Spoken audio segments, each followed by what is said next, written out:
আসসালামু আলাইকুম। সেদিন ফেসবুকে একটা রিভিউ দেখে আমরা চলে গিয়েছিলাম চিজি অ্যান্ড জুসিতে। Guess what? ওইখানে গিয়ে দেখি যে আমি এখানে আগেও গেছি। সাজেস্ট করি যে আমরা স্টেক খাই, সে ডিরেক্ট না করে দিল।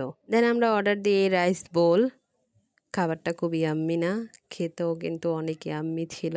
এবার দেখেন রিভিউর পালা। সে তার নাটক দেখেন।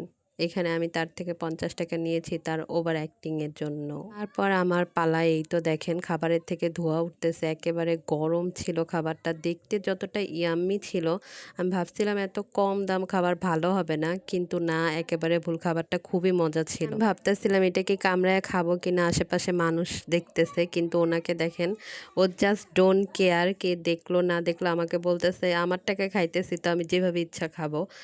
তারপরে আমি বললাম দেখাও একটু, এই দেখেন ও কেমনে খাইতেছে, আর আমি ওইভাবে বসে আছি, আমি পারতেছি না। ওর মাত্র 109 টাকায় আমরা এই প্ল্যাটারটা নেই। এইটারও রাইসটা খুবই মজা ছিল, চিকেনটাও খুব ভালো লাগছে, একেবারে ক্রিস্পি অ্যান্ড ফ্রেশ ছিল। আলহামদুলিল্লাহ, ফেসবুক রিভিউ দেখে গিয়েও আমরা ঠকি নাই, খাবার 10 on 10।